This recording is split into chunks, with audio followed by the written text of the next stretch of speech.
히브리서 10장 26절에서 31절입니다. 우리가 어떻게 구원받았는지 아시죠? 예수님의 피로 구원받았습니다. 나를 위해 죽임을 당하신 예수 그리스도. 예수님이 하나님의 아들이신데 우리를 위해 사람이 되셔 사람들에게 죽임을 당하신 거예요.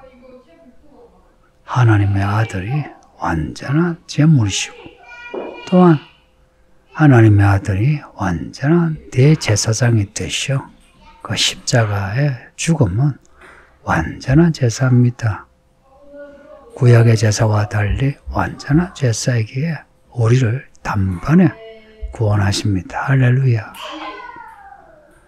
이런 피에 구원을 받았으니 우리의 믿음 생활 목숨을 걸고 해야죠. 언약이란 말 아시죠? 약속인데요. 그 언약식이요. 짐승을 잡아 죽여 쪼개가지고 언약식을 행합니다. 그 아브라함이 이런 언약식을 했거든요. 그 언약이란 말이 쪼갠다는 말입니다. 이 언약이 얼마나 중요한지 어기면 쪼개 죽인다는 그런 의미도 있어요. 예수님의 나를 위해 피 흘려 죽으셨는데 그래서 우리가 구원을 받았으면 우리도 목숨을 다해서 예수님 잘 믿읍시다. 이런 놀라운 은혜 그리고 진리의 지식 우리가 받았죠. 안 믿는 사람은 이런 지식이 없어요. 근데 우리는 이런 진리를 통해 피의 구원을 받았으니 우리가 이제 믿음으로 아는 지식으로 살아야죠. 믿기 전하고 믿기 후, 믿은 후 비교하세요. 믿은 후란 것은 내가 죄인이구나. 나는 이제 나를 위해 죽으신 예수님을 위하여 향하여 살아야지. 이거죠. 어떻게 살아야 하나 이 문제도 내가 내 생각대로 하는 것이 아니라 예수님이 가르쳐 주시는 말씀으로 하는 거죠. 이 진리를 아는 지식을 받았으니 이제는 말씀으로 살아야죠. 죄를 범하면 안 된다는 겁니다. 근데 이 진리를 알면서 고의적으로 자원하여 진리를 아는 지식을 받은 후 짐짓에 나오는데 고의성을 말합니다. 이거 하면 안 돼. 그러면서 하는 거 있죠. 혹은 해야 하는데 해야 하는 걸 알면서 하지 않는 경우 이것이 죄입니다. 그런 경우에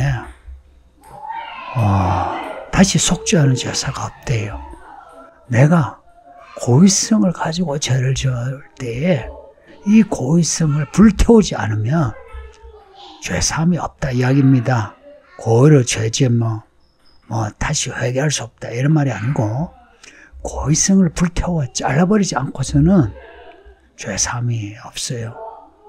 그래서 이런 고의성을 가지고 있으면 늘 그 마음이 하나님을 무서워합니다. 무서운 그 27절에 무서운 나와요. 그리고 31절에 무서울진저 같은 단어입니다. 무섭다 할 때 이 단어가요. 우리가 그 흔히 하는 말이 있죠. 포비아라고. 그 포비아 그 단어입니다. 헬라 같은 발음이에요. 포비아. 공포를 말합니다. 하나님을 두려워하는 그런 두려움 아니고요. 하나님을 공포의 마왕으로 여기는 두려움이 있죠. 그 두려움입니다. 그렇게 고의로 죄를 지으면 하나님을 공포의 마왕으로 봐요. 아이고 무서워. 그 심판을 두려워해요. 심판을 기다린 것과 대적하는 자를 태울 맹렬한 불마에 있으리라. 하나님의 그 심판으로 이제 태워지는 그런 징계가 있죠. 그러니 얼마나 무섭겠습니까? 모세의 법을 폐한 자도 두세 정연으로 말미암아 불쌍히 여김을 받지 못하고 죽었답니다. 모세의 법이나 율법이에요. 그 법도 죄를 지으면요, 불쌍히 여기지 못하고 하나님의 심판으로 죽었어요. 하물며 29절에 보면 하나님의 아들을 짓밟고, 그 앞에 짐짓 죄를 범하는 이 고의성을 뭐라고 하냐? 하나님의 아들을 짓밟고, 이렇게 하나님 아들을 짓밟았다고 합니다. 그리고 자기를 거룩하게 한 언약의 피를 부정한 것으로 여기고, 이 피를 부정한 것으로 여기고 예수의 피를 부정하는 겁니다. 은혜의 성령을 욕되게 하는 것, 성령을 욕되게 하는 성령 회방제를 말합니다. 성령 회방제 할 때에 그 뿌리는 뭐냐? 악한 고의성입니다. 성도님들, 이런 내용을 읽을 때 또 제가 이걸 여러분에게 이렇게 말씀을 드리는 내용을 정리를 잘 해주세요. 이걸 교리로만 받아들이지 마시고 우리에게 필요한 진리의 지식입니다. 우리가 고의로 죄를 지으면 이 심판,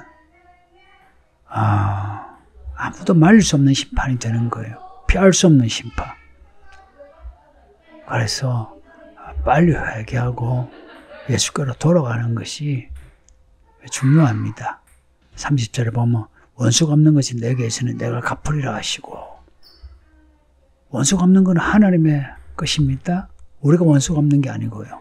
근데 우리가 하나님의 원수가 된다면 무서운 일이죠. 또다시 주께서 그의 백성을 심판하리라 하신 말씀을 우리가 안 오니, 구약을 보면 하나님이 이스라엘 백성을 심판하는 이야기 많이 나오죠. 베드로서에 베드로가 그랬어요. 심판의 주의 집에서 시작한다고. 교회에서 심판이 시작된다고요. 그러니 구원을 받은 사람이 다시 고의를 가지고 죄를 짓는다. 이게 얼마나 큰 죄냐 하는 겁니다. 하나님이 그 사람들을 먼저 심판하신다. 마지막 때에 짐승의 때가 오면은 교회 안에 이 고의로 죄 짓는 사람들이 그 고의성이 짐승의 때에 드러날 겁니다. 그들이 먼저 짐승의 표를 받고 교회를 등지어 교회를 박해하는, 교회 사람들을 고발하는 그런 일을 할 겁니다. 이거는요, 2000년 전에 예수님의 제자 가룟 유다가 했던 그 일 그대로 판박이로 일어납니다. 31절에 보면 살아계신 하나님의 손에 빠져들어가는 것이 얼마나 무서운지 생각하라는 겁니다. 살아계신 하나님이에요.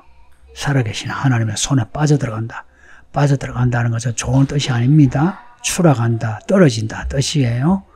우리가 하나님께 의지하고 맡기는 것, 이건 하나님을 찾는 겁니다. 하나님 손에 빠져들어간다는 것은 하나님의 하나님 심판에 있다는 겁니다. 그러니까 의미가 달라요. 우리가 하나님께 맡깁니다 할 때는 하나님 손에 빠져들어간다 이렇게 표현하지 않아요. 하나님을 의지하고 하나님께 맡기고 하나님을 순종한다 하죠. 살아계신 하나님의 손에 빠져들어가는 것이 얼마나 무서운지. 다시 26절에 보면은 이 구원을 받고 진리를 아는 지식을 알면서도 고의로 죄를 지으면 다시 속죄하는 제사가 없고, 27절에 무서움만 있습니다. 공포가 있어요. 그러니까 하나님을 공포의 마왕으로 여기는 거예요. 얼마나 슬픕니까? 이렇게 사랑이 많으신 하나님을 공포의 마왕으로 여기고 이렇게 공포감을 가지면 어떻게 합니까? 영혼의 기쁨이 없고요, 자유가 없어요. 이 공포감에 빠지면 사람이요, 아이러니하게 자기 욕구와 욕망에 빠집니다. 그래서 정말 앞에 두면 사람들이 다 돈과 음행에 다 빠지죠. 무서우면서도 그래요. 무서우면 하나님께 돌아서서 회개하면 되는데 오히려 더 죄에 빠지는, 그래서 하나님의 손에 빠져들어가 심판을 받게 되는 겁니다. 성도님들, 우리가 예수의 피로 구원을 받았으며 이 피가 우리 속에 흘러 늘 죄 사함의 은혜가 되고 또 진리를 아는 지식에 능력이 되어서 이 말씀 읽고 듣고 깨달아 끝까지 예수님 잘 믿으면서 삽시다. 기도할게요. 아버지 하나님 감사합니다. 오늘도 말씀을 이렇게 듣게 하시니 감사합니다. 말씀 감당할 수 있도록 해 주소서. 그래서 말씀이 힘들다고 과실로 혹은 고의로 죄를 짓지 않도록 해 주소서.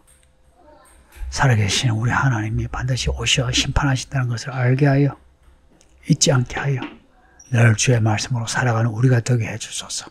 예수님 이름으로 기도합니다. 아멘.